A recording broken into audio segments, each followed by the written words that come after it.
Bismillahirrahmanirrahim. Assalamualaikum warahmatullahi wabarakatuh. Innal hamdalillah nahmaduhu wa nasta'inuhu wa nastaghfiruh wa na'udzu billahi min shururi anfusina wa min sayyiati a'malina. May yahdihillahu fala mudilla lahu wa may yudlil fala hadiya lahu. Asyhadu an la ilaha illallah wa asyhadu anna Muhammadan 'abduhu wa rasuluh la nabiyya ba'dahu. Bapak dan Ibu sekalian dirahmati Allah Subhanahu wa taala, pada malam hari ini kita melanjutkan kembali kajian kita membahas buku Dasar-Dasar Islam yang ditulis oleh Syekh Rashid bin Khalaf Al-Khalid. Pada hari ini saya ditemani Pak Gatot. Tolong dibaca Pak Gatot satu paragraf. Buka halaman 8. Yang tidak ada buku bisa ikut nimbrung lihat teman di sebelahnya. Ini afwan, antum bisa maju ke depan lalu ikut sama-sama. Ya, Pak. Rukun Islam. Rukun Islam. Rukun itu adalah sesuatu yang menjadi bagian dari sesuatu yang kalau tidak ada sesuatu itu maka sesuatu menjadi dianggap tidak ada. Kepala itu, badan itu rukunnya adalah kepala, badan, tangan, kaki. Kalau seandainya hilang satu kakinya, maka dianggap badan itu buntu. Dia tidak akan bisa berdiri tegak. Kalau hilang kepalanya, maka dia mati. Kalau hilang badannya, maka dia mati. Begitu juga Islam, ketika salah satu di antara rukunnya tidak ada, maka seseorang itu dianggap Islamnya belumlah sempurna. Bahkan di antaranya ada yang dianggap tidak berislam sama sekali, atau dikatakan belum masuk Islam, atau kalau dia hilangkan salah satu dari rukun Islam ini maka dia dikatakan murtad. Apa saja rukun tersebut? Silakan dibaca, Pak.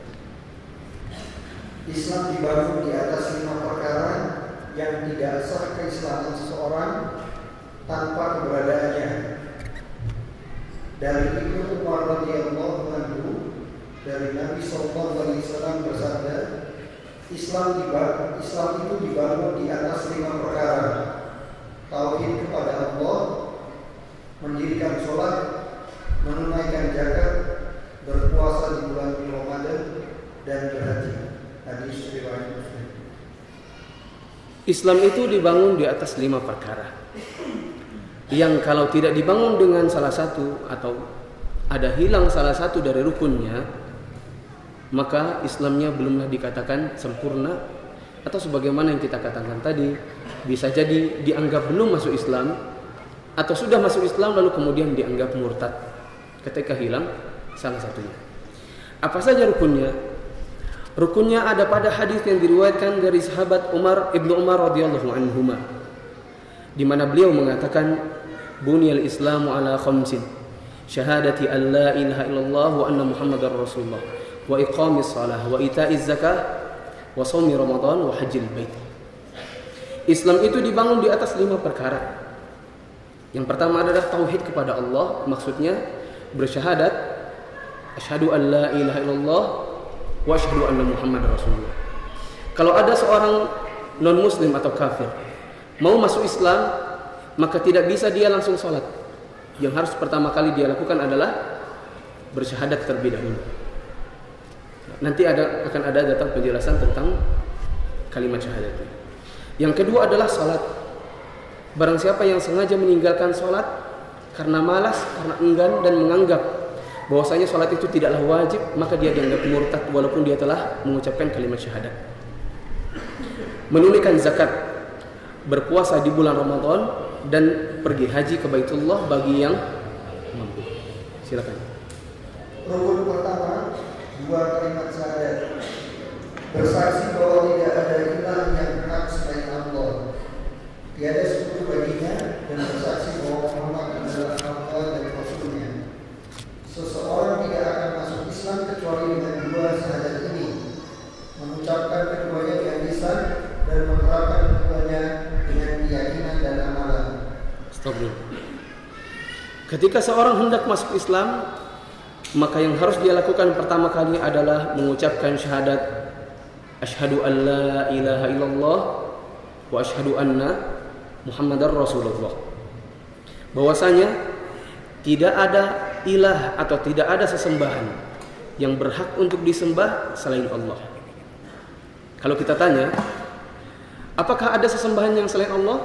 Jawabannya, ada atau tidak? Ada, dan banyak.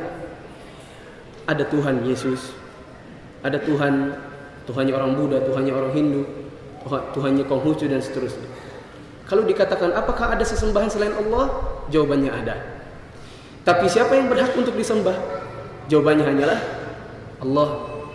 Maka makna yang benar dari kalimat syahadat asyhadu an la ilaha illallah artinya saya bersaksi bahwasanya tidak ada sesembahan yang berhak untuk disembah selain Allah.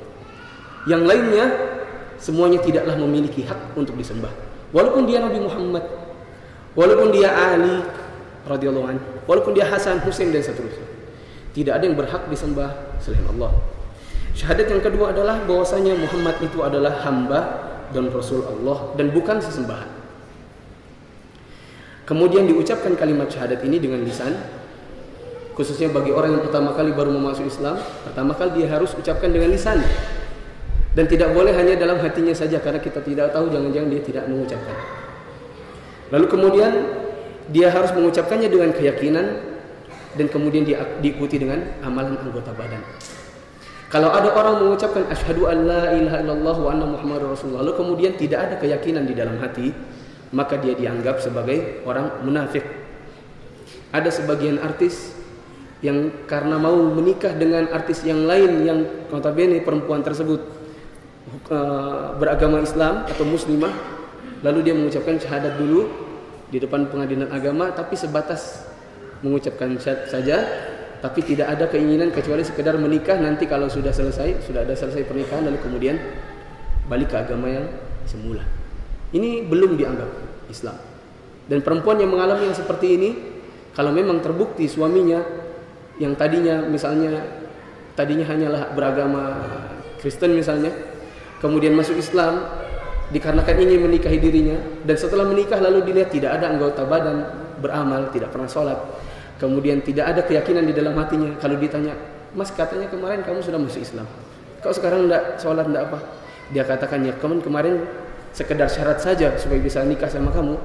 Maka si perempuan ini wajib untuk datang ke pengadilan agama untuk difasakh, untuk diputuskan nikahnya, dan bukan dengan jalan cerai, bukan minta talak, karena orang ini masih dianggap murtad. Tidak ada talak. Dia datang ke pengadilan agama dan minta difasakh atau diputuskan tidak ada pernikahan sama sekali antara keduanya.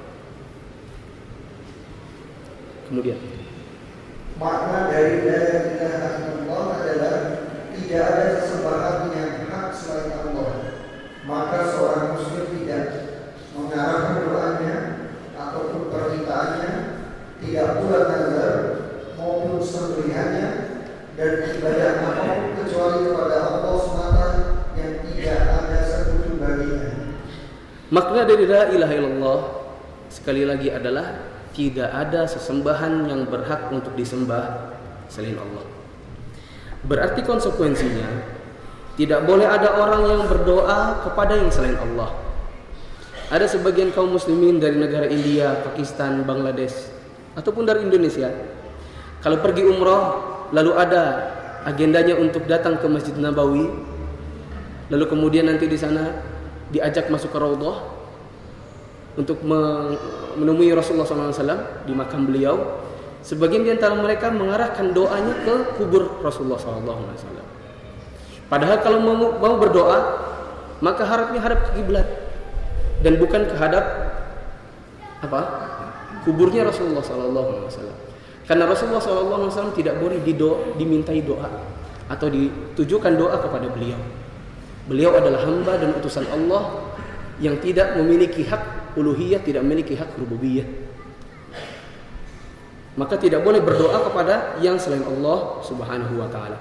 Ada sebagian orang berdoa ke kuburan, datang ke sana lalu minta sesuatu, padahal ini semua adalah perbuatan yang bertentangan dengan syahadat la ilaha illallah.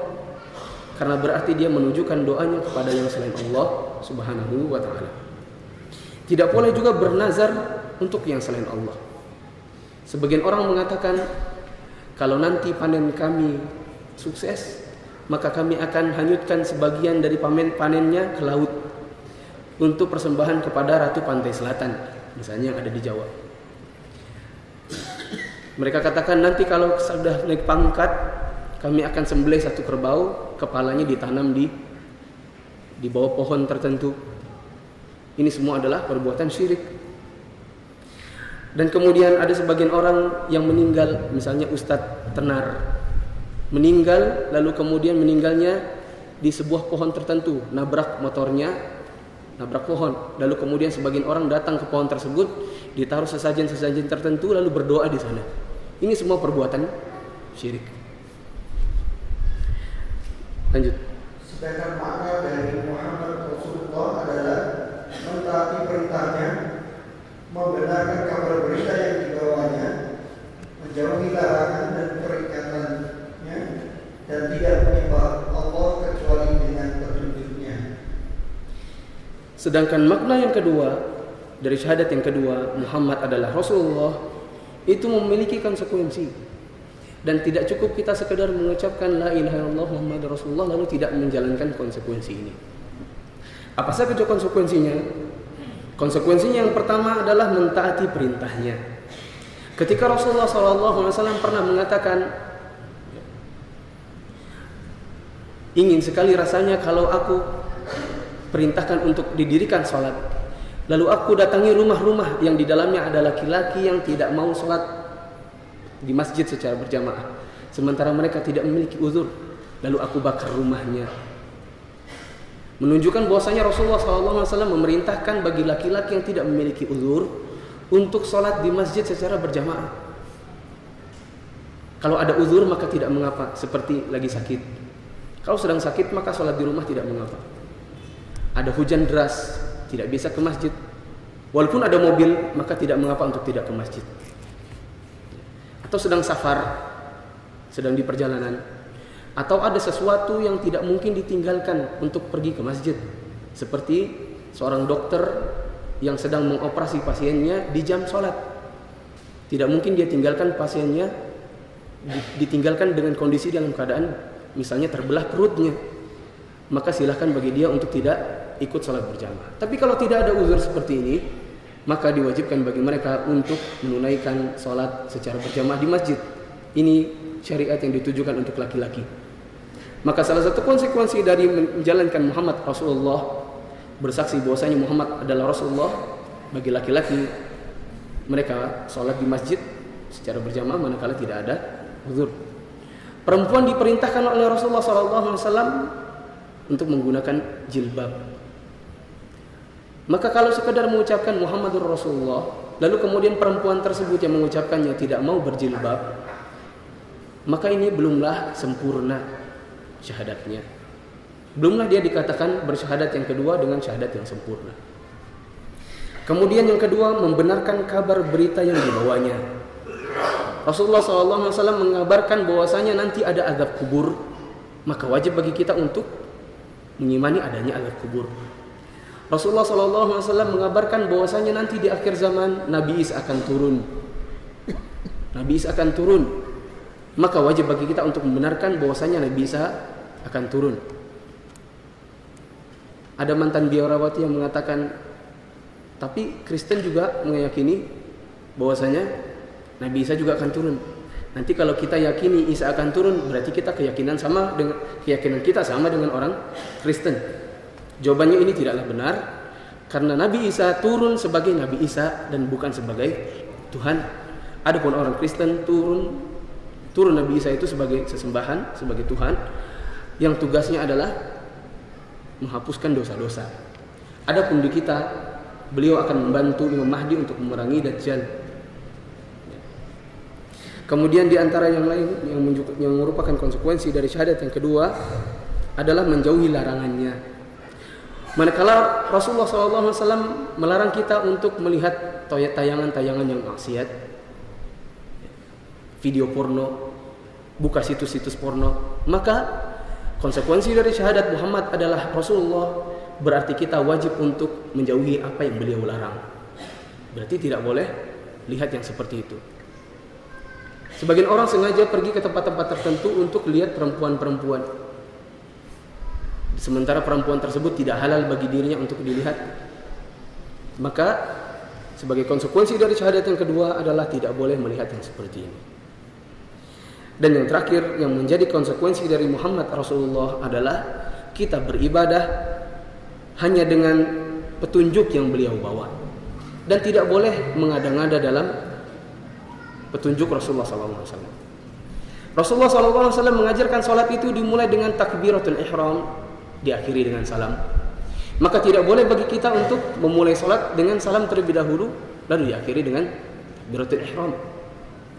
Rasulullah SAW mengajarkan misalnya ibadah kurban itu dengan unta, kambing atau sapi atau domba. Tidak boleh kita ganti dengan ayam. Rasulullah SAW mengajarkan tawaf ketika haji atau umrah itu sebanyak 7 kali putaran. Dimulai dengan rukun Hajar Aswad, diakhiri di Hajar Aswad pula, dengan tata cara begini dan begini dan begini. Minim yang menjadi jumlah putarannya adalah 7 kali putaran. Maka tidak boleh bagi kita untuk mengadakan tawaf lebih dari 7 kali putaran. Rasulullah mengajarkan tawaf itu di Baitul Atiq yang ada di Masjidil Haram, di Ka'bah yang ada di Masjidil Haram. Maka tidak boleh bikin Ka'bah khusus misalnya yang ada di Iran. Sebagian orang di Iran itu bikin Ka'bah bagi mereka dan tidak mau haji di Masjidil Haram. Ini semua adalah konsekuensi dari syahadat yang kedua, yaitu Muhammad adalah Rasulullah. Lanjut. Rukun kedua, mendirikan sholat. Sholat adalah rukun Islam kedua, di mana keislaman seseorang tidak tegak kecuali dengan menunaikan dan menegakkannya tepat pada waktunya sesuai dengan yang diperintahkan oleh Allah Ta'ala dan petunjuk yang digariskan oleh Rasulullah SAW. Terus? Nabi SAW bersabda, sesungguhnya garis pemisah antara seseorang dengan kesyirikan dan kekufuran adalah sholat. Hadis riwayat Muslim. Rukun yang kedua adalah mendirikan sholat. Dan barang siapa yang tidak menegakkan sholat, maka dia belum dianggap Islam. Bahkan para ulama secara tegas bahwasanya orang yang enggan melakukan sholat padahal dia katanya telah masuk Islam, malas, atau dia katakan sholat itu tidaklah wajib, maka dia dianggap keluar dari Islam. Meninggalkan sholat secara sengaja tanpa ada uzur. Kalau ada uzur seperti ketiduran, itu pun ketidurannya bukan setiap hari. Ketidurannya ya mungkin sebulan atau 1 tahun hanya sekali, karena ada kecapean lalu ketiduran dan lewat waktunya. Setelah zuhur sholat, setelah zuhur kemudian tidur dan baru terbangun di sholat isya misalnya, kelewatan asar dan maghribnya, berarti ini meninggalkan sholat dan ada uzurnya. Tapi kalau hari-hari, ini dianggap melalaikan sholat. Apa yang menjadi dalil bahwasanya orang yang melalaikan sholat atau tidak menegakkan sholat, dia tidak mau sholat dikarenakan malas, lalu dianggap murtad? Jawabannya adalah setidak-tidaknya adalah hadis yang diriwayatkan Imam Muslim. Rasulullah SAW mengatakan, inna bainar rajuli wasyirki wal kufri tarkus shalah. Sesungguhnya yang menjadi garis pemisah antara seseorang dengan kesyirikan adalah kekufuran, dan kekufuran adalah salat. Rasulullah SAW mengatakan, al-ahdu bainana wa bainal kufri tarkus shalah, wa man tarakaha faqad kafar. Yang menjadi perjanjian antara kita dengan orang kafir itu adalah dalam masalah meninggalkan salat. Maka barang siapa meninggalkan salat secara sengaja, maka telah kufur, telah dianggap kafir, telah dianggap murtad. Maka hati-hati, khususnya ibu-ibu. Kalau ibu-ibu ada yang memiliki suami dan suaminya tidak pernah mau sholat, jangan dilayani, karena kita khawatir hubungan yang terjadi antara ibu dan suaminya adalah hubungan antara seorang muslimah dengan orang kafir, dan itu adalah zina. Suruh suaminya sholat baru kemudian mau berhubungan. Begitu juga dengan bapak. Tapi kalau bapak seorang muslim dan muslim dengan non orang kafir, maka itu diperbolehkan untuk berhubungan, tetapi harus dijauhi istrinya. Istrinya dikatakan kepada dia, saya tidak mau memberikan kamu nafkah, tidak mau saya menggaulimu, saya tidak mau berbaik-baik sama kamu sebelum kamu menunaikan sholat. Istri yang seperti ini lalu dipaksa oleh suaminya, silakan bagi dia untuk datang ke pengadilan agama dan mengadukan masalahnya. Saya seorang muslimah, saya sholat 5 waktu, tapi suami saya tidak pernah mau sholat. Dan saya khawatir hubungan saya dengan laki-laki ini adalah hubungan zina. Dikarenakan Rasulullah SAW mengatakan yang menjadi garis pemisah antara kita dengan orang kafir adalah dalam masalah menegakkan sholat. Barang siapa meninggalkan sholat, maka dia telah kafir. Lanjut Pak. Salat itu ada yang wajib dan ada yang sunnah.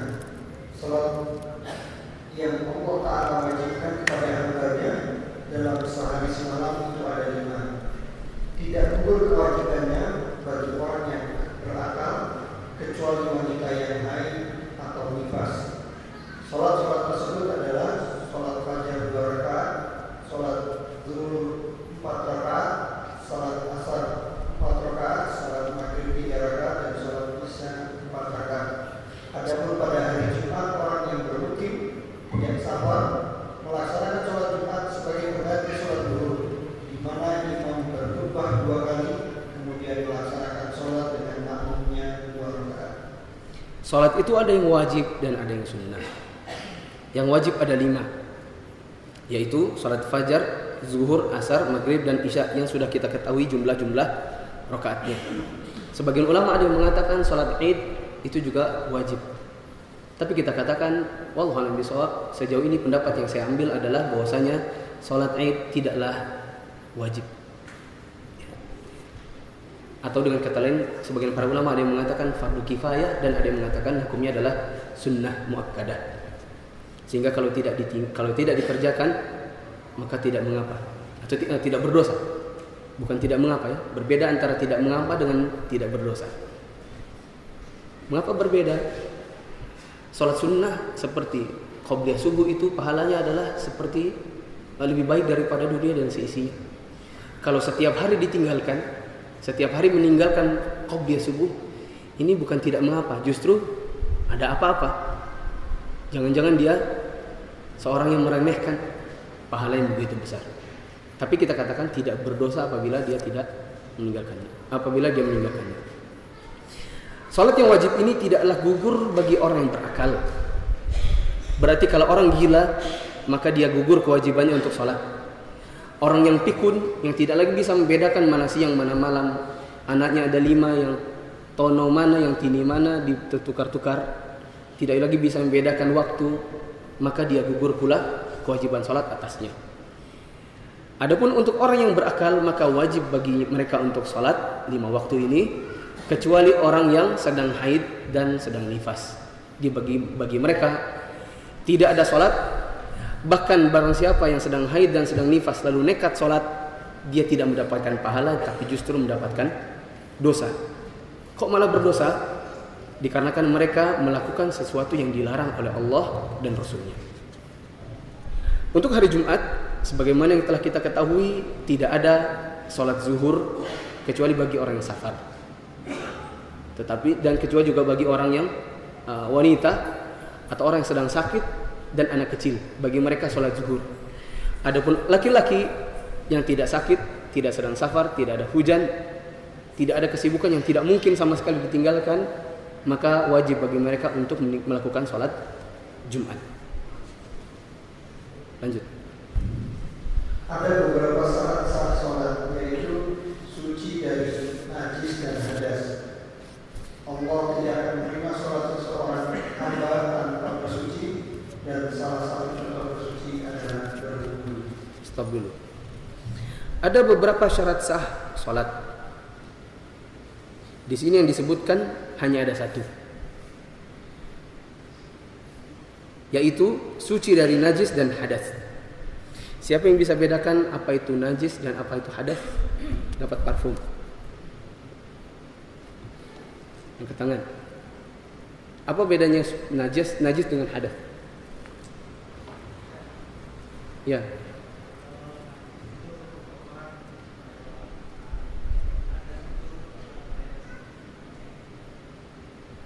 Kurang tepat, tapi betul pengertian najis yaitu kotoran yang harus kita bersihkan.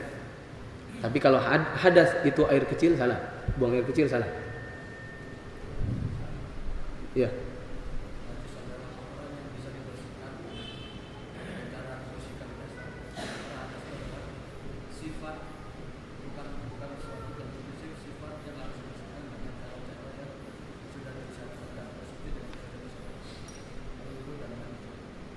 Baik. Kasih Pak. Najis itu kotoran yang harus kita bersihkan dari badan, dari pakaian, dari tempat. Kalau terkena. Hadas itu adalah kitanya, keadaan kita. Najis itu dalam Syafi'iyah ada 3. Najis ringan seperti air seni atau air kencingnya anak kecil yang laki-laki dan bukan yang perempuan. Yang laki-laki yang belum makan apapun kecuali ASI. Ini yang ringan dan cukup diperciki air. Kemudian yang tengah-tengah seperti air seni, kemudian air madhi, air wadi. Kalau kita melihat sesuatu lalu ada bangkit syahwat, lalu di kemaluan keluar air sedikit, kental, bening, itu madhi. Ini najis dan harus dibersihkan dengan cara dicuci. Adapun yang ketiga, hadis yang sifatnya berat, najis yang sifatnya berat seperti air liur anjing atau babi yang menjilat di bejana yang ada airnya. Yang kata orang harus yang dituntun oleh Rasulullah SAW untuk dicuci sebanyak 7 kali lalu diselingi dengan batu atau tanah. Ya. Tapi dengan catatan dia menjilatnya di tempat atau bejana yang ada airnya. Tapi kalau menjilat di tempat yang kering maka itu cukup dicuci seperti biasa saja. Seperti kita lagi berdiri di pasar lalu kemudian ada anjing jilat celana kita. Ini celananya tidak usah dicuci 7 kali ditambah dengan tanah karena celana kita sifatnya kering. Tapi kalau kita punya cucian piring, istri kita mau nyuci piring ditaruh di luar, datang anjing jilat-jilat di piring yang ada airnya, maka yang piringnya yang seperti inilah yang harus dicuci sebanyak 7 kali dan yang ke-8-nya ditambah dengan tanah. Itu najis. Adapun hadas itu kitanya. Kita berhadas kecil seperti kalau kita buang air kecil, buang air besar dan buang angin. Sedangkan kalau hadas besar itu seperti kita sedang junub, baru saja mimpi, baru saja berhubungan suami istri, atau keluar mani dengan sengaja, atau bagi perempuan ketika baru saja haid dan nifas. Jadi kalau kita mau sholat, maka terlebih dahulu satu, bersihkan diri kita dari najis, badan kita, pakaian yang akan kita pakai untuk sholat, dan tempat yang kita akan gunakan untuk sholat. Yang kedua, kita harus membersihkan diri dari hadas. Kalau kita baru buang air kecil, buang air besar, buang angin, atau sedang junub, bagi kita untuk membersihkan diri. Untuk hadas yang kecil cukup dengan berwudu atau tayammum. Adapun yang besar, maka wajib bagi kita untuk mandi junub. Tapi kalau tidak memungkinkan untuk mandi junub, maka kita ganti dengan tayammum. Yang bawa catatan silakan dicatat. Di sini tidak ada. Di sini tidak ada. Syarat sah yang lain adalah ini salat tidak sah kecuali dengan terkumpulnya syarat ini. Yang kedua adalah masuk waktu. Barang siapa salat sebelum waktunya, maka tidak sah salatnya. Yang umurnya yang kelahiran 80-an, 84, 83, dulu pasti kenal yang namanya Satria Baja Hitam. Itu ditayangkan menjelang sholat maghrib. Dikarenakan takut ketinggalan nanti tidak lihat Satria Baja Hitamnya, sholatnya sebelum azan maghrib, supaya tidak kehilangan Satria Baja Hitamnya atau senseiya. Yang umurnya 28 ini pasti tahu. Kemudian yang kedua adalah tadi sudah ya, suci dari najis kecil dan najis, hadas dan najis. Yang ketiga adalah menutup aurat. Barang siapa tidak menutup aurat maka tidak sah salatnya. Diperhatikan bagi bapak-bapak yang biasa kerja dengan celana jeans dan afwan, badannya agak besar, lalu suka tidak pakai kutang. Kalau sujud kelihatan celengannya di belakang. Ini aurat. Dan barang siapa yang tidak tertutup auratnya ketika sedang sholat, maka tidak sah sholatnya. Ketika terbuka itu celengan, batal sholatnya. Jadi hati-hati. Saya tidak bisa sebagian orang bilang saya harus pakai celana jeans karena saya di lapangan. Dan itu harus. Hati-hati kalau memang pakai celana jeans, maka pakai kutang dalamnya, dimasukkan dalam celana dalamnya. Kalau bisa, ketika mau sholat pakai sarung. Celana jeans untuk kerja silakan, tapi ketika mau sholat sanggup sarung. Lalu dipakai sarungnya, sehingga ketika sholat tidak kelihatan celengannya di belakang. Kemudian yang keempat, menghadap ke kiblat. Barang siapa yang tahu arah kiblat, lalu kemudian dia sengaja untuk meninggalkan arah kiblat tersebut, maka batal sholatnya. Tetapi apabila ada orang tidak tahu kiblat, sholat misalnya datang ke Masjid Namirah atau ke lapangan, tidak tahu arah kiblat, dia lihat matahari mendung. Kalau matahari kelihatan kan gampang. Kalau di Indonesia arahnya ke barat, lihat saja matahari di mana, ke arah sanalah kita sholat. Tapi kebetulan mendung dan tidak diketahui di mana arah kiblat misalnya, maka kita mencoba untuk tanya dulu kepada penduduk sekitar. Kalau sudah terlanjur sholat dan kita salah kiblat, lalu kemudian ada orang yang menegur, salah kiblatnya, pindah ke arah kanan misalnya, maka tidak perlu dibatalkan. Dalam keadaan sholat itu cukup langsung putar arahnya ke arah kiblat yang benar. Kemudian yang kelima adalah niat yang ikhlas. Maka barang siapa yang sholat dalam keadaan niatnya tidak ikhlas untuk Allah Subhanahu wa taala, maka tidaklah dianggap sah sholatnya. Lanjut. Cara berwudu. Stop. Di antara cara untuk membersihkan diri dari hadas adalah dengan cara berwudu. Bagaimana tata cara berwudu? Silakan dibaca, Pak. Pertama diawali dengan membaca basmalah, lalu mencuci kedua telapak tangan. Kemudian berkumur dan beristinja, memasukkan air ke hidung, lalu dikeluarkan lagi. Setelah itu mencuci seluruh bagian wajah, diikuti dengan kedua tangan hingga siku, dan mengusap seluruh kepala, juga kedua daun telinga termasuk satu kali saja. Kemudian mencuci kedua kaki hingga mata kaki. Disunahkan mencuci setiap anggota wudhu sebanyak 3 kali kecuali mengusap kepala. Stop dulu. Tata cara berwudu sebagaimana yang dijelaskan di sini. Yang pertama adalah membaca bismillah. Setelah membaca bismillah, dan ini hukumnya wallahu a'lam bishawab, para ulama berbeda pendapat, ada yang mengatakan wajib dan ada yang mengatakan sunnah. Sejauh ini yang saya ambil adalah wajib. Sunnah. Kemudian mencuci kedua telapak tangan dan di sela-sela jari-jarinya. Mohon maaf ibu-ibu mungkin tidak bisa lihat, yaitu di sela-sela jari-jarinya. Adapun untuk wudu yang akan dikerjakan untuk sholat subuh, maka cuci tangan itu hukumnya menjadi wajib. Dikarenakan Rasulullah SAW melarang untuk memasukkan tangan langsung ke bejana atau menjadikannya oleh kumur-kumur sebelum dicuci terlebih dahulu, karena tidak diketahui semalam tangannya berada di mana. Bisa jadi tangannya semalam itu garuk-garuk selangkangan, mohon maaf, garuk-garuk bagian belakang di bokong sehingga kemudian kotor. Ini salah satu hikmahnya. Ketika kotor lalu kemudian langsung dibuat kumur-kumur, maka masuk kotoran ke dalam mulut dan masuk ke dalam badan. Maka Rasulullah SAW melarang yang seperti ini. Beliau katakan cuci terlebih dahulu tangannya. Kemudian berkumur-kumur dan beristinsyak. Kumur-kumur adalah memasukkan sebagian air yang ada di telapak tangan ke dalam mulut, lalu dikumur, ya tahu ya bagian-bagian cara kumur.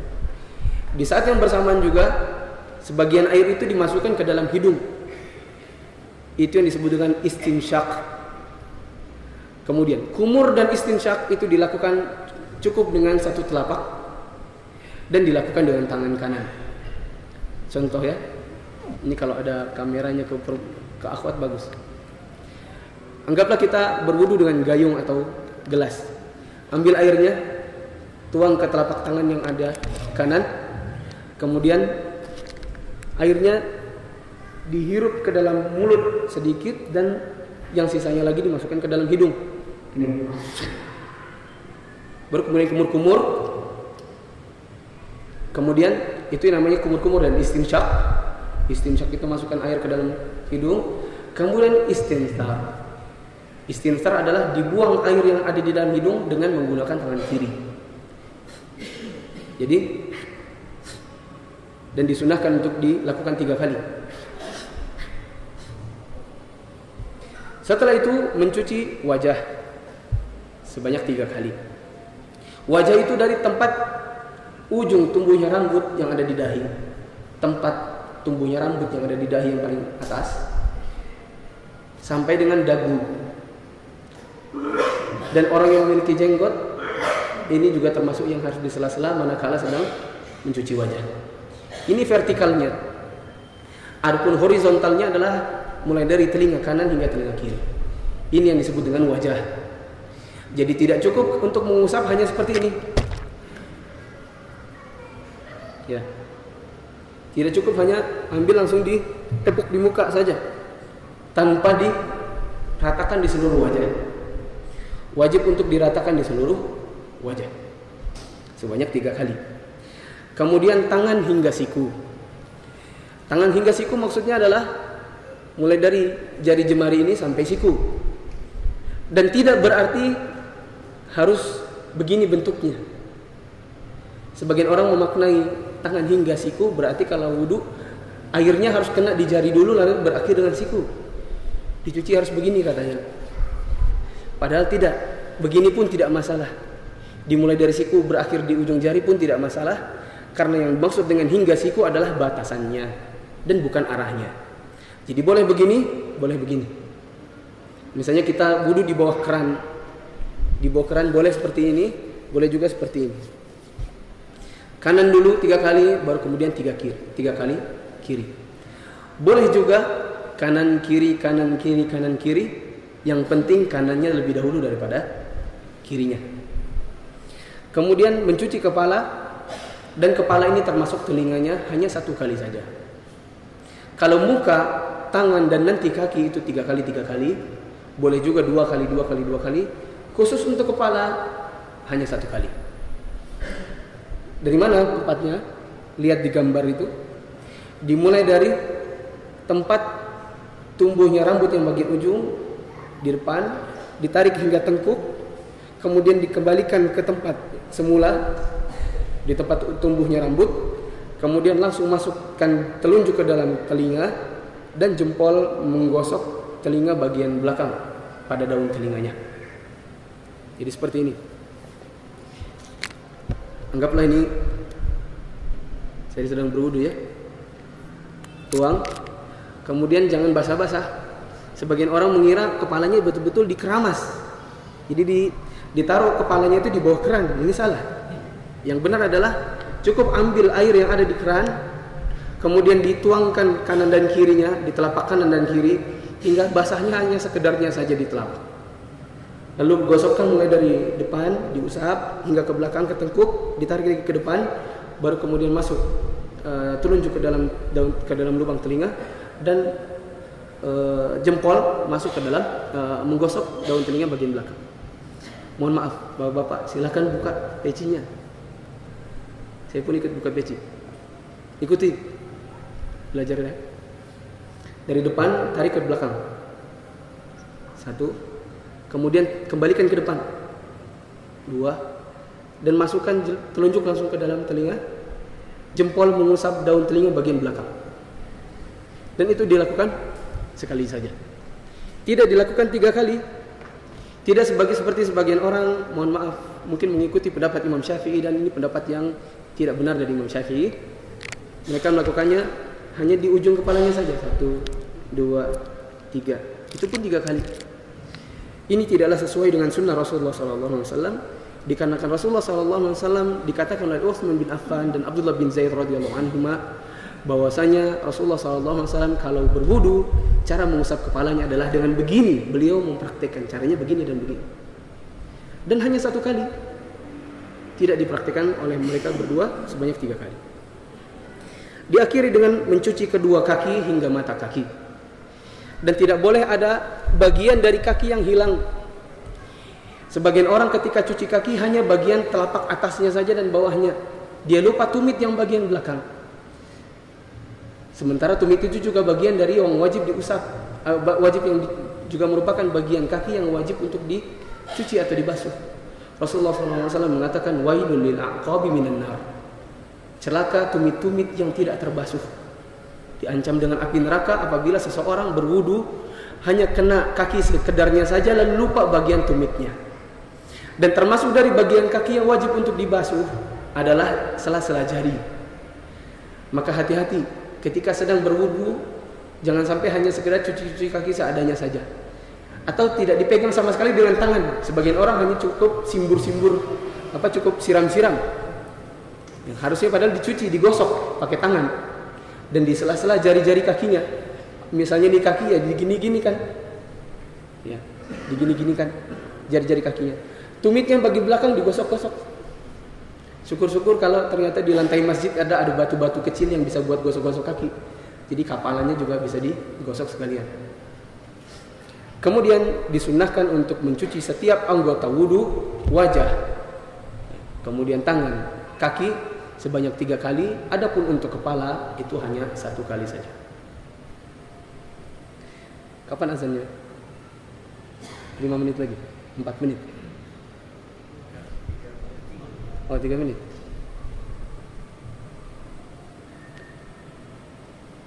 Ini saja kali. Terakhir. Afwan, yang tengah-tengah ini kita loncat dulu bagian bawahnya. Baca Pak. Ya. Disunahkan untuk mengakhiri wudu dengan doa. Asyhadu an la ilaha illallah wa la syarika lah wa asyhadu anna Muhammadan abduhu wa rasuluh. Allahumma is'alni minat tawbina wa ja'alni minal mutaqin. Setelah berwudu selesai, kaki selesai, maka kemudian disunahkan untuk berwudu. Asyhadu an la ilaha illallah wa asyhadu anna Muhammadar Rasulullah atau wa asyhadu anna Muhammadan abduhu wa rasuluh. Allahumma ja'alni minat tawwabin wa ja'alni minal mutatahhirin. Coba diikuti bersama. Asyhadu. Ikuti saya dulu. Asyhadu an la ilaha illallah. Asyhadu an la ilaha illallah wahdahu la syarika lah. wahdahu la syarika lah Wa asyhadu anna Muhammadan abduhu wa rasuluh. Muhammadan abduhu wa rasuluh. Allahumma ij'alni minat tawwabin waj'alni minal mutatahhirin.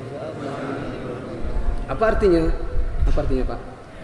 Aku bersaksi bahwa tidak ada ilah yang hak selain Allah yang tidak ada sekutu baginya, dan aku bersaksi bahwa Muhammad adalah hamba dan rasulnya. Ya Allah, jadikanlah aku bagian dari hamba-hambamu yang bertaubat dan bersuci. Dan ini disunnahkan bagi orang yang sedang berwudu. Artinya kalau ini pun tidak dibaca, maka tetap sah wudunya dan tidaklah berdosa kalau tidak dibaca. Sampai sini ada yang tanyakan, silakan. Untuk minggu depan kita masuk ke mengusap kaos kaki. Subhanakallahumma hamdika asyhadu an la ilaha illa anta astaghfiruka wa atubu ilaik. Wassalamualaikum warahmatullahi wabarakatuh.